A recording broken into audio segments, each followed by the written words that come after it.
Edwin Wold here from Can-Am Business Coaching, presenting to you on the coursework for my Business Growth series.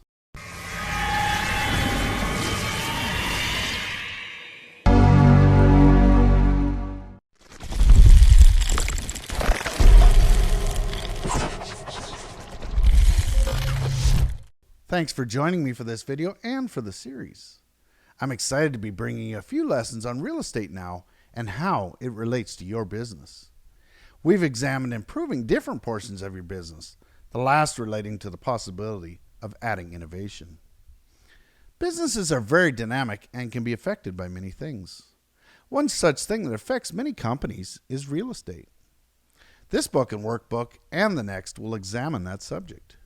A portion of this book is devoted to helping readers transition to remote working in an efficient manner if they desire to do so. Reading the book, The Future of Real Estate for Business After 2020, a coaching guide to working remotely, you'll find the following 10 chapters. Chapter 1, The Need for Real Estate for Business.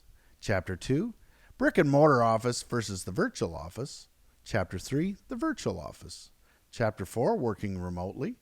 Chapter 5, Improving Your Virtual Office. Chapter 6, Coworking. Chapter 7, Location, Location, Location. Chapter 8, Improving Your Brick and Mortar Real Estate. Chapter 9, Real Estate Investment. And Chapter 10, Real Estate and Business Strategy for the Future. Once you've read this book, we'll go over it together, and then the same with the workbook. Our goal, as always, is step-by-step change that cumulatively makes massive change to your business via understanding, then implementing. Another goal is freedom from unnecessary constraints. Let's keep rolling towards success and ultimately greatness. Let's go over the chapters together now that you've read the book, and we'll follow with the companion workbook in the following video. Chapter 1, The Need for Real Estate for Business. The current circumstances surrounding the coronavirus pandemic have forced many companies to try adapting to working remotely from virtual offices, which has caused many businesses to struggle. This book is written to help business owners and employees in the transition to working remotely, such as they can stabilize their businesses and grow once more. This book is also written to many who love location and physical offices.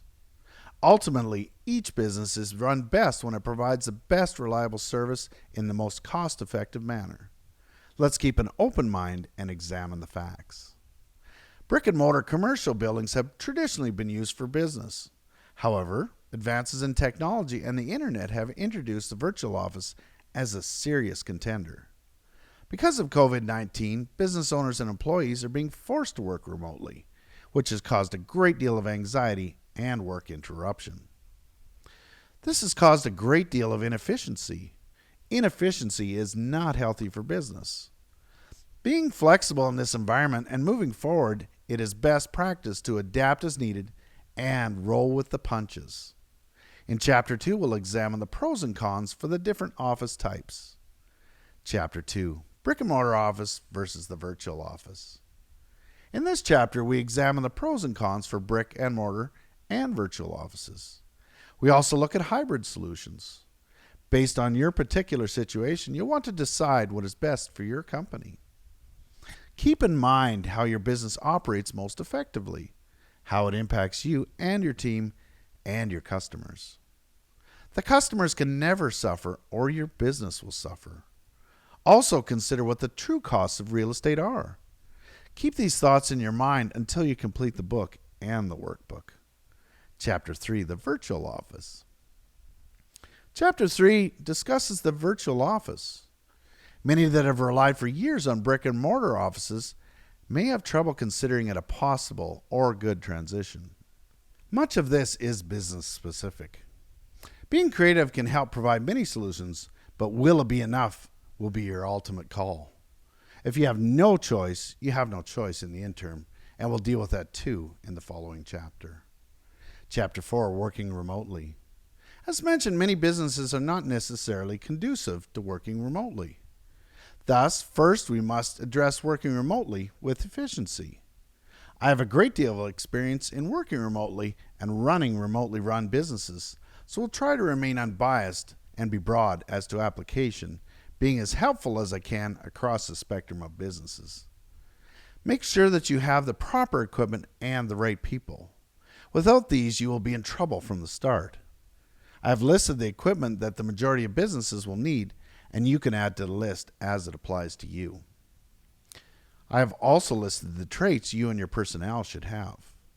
If you have employees that don't want to work hard if you're not watching them, the problem will be compounded if they're working from home with a couch and television at ready access.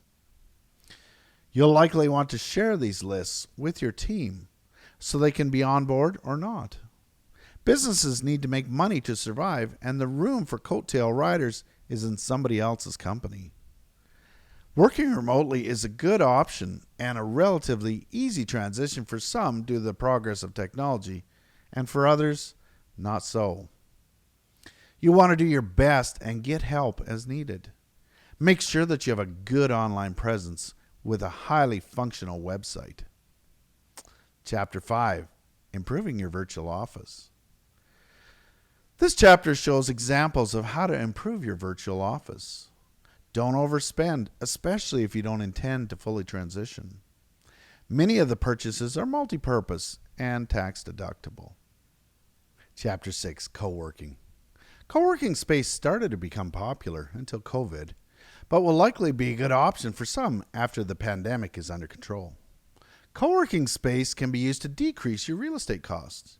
You'll want to examine it as an option and look at the various types of coworking spaces, as they can vary drastically as to ambiance. If using one, get one that is a good fit for you and your team. Always remain professional. Chapter 7, Location, Location, Location. Brick and mortar has traditionally been highly dependent on location for success. Some businesses will always have that perspective.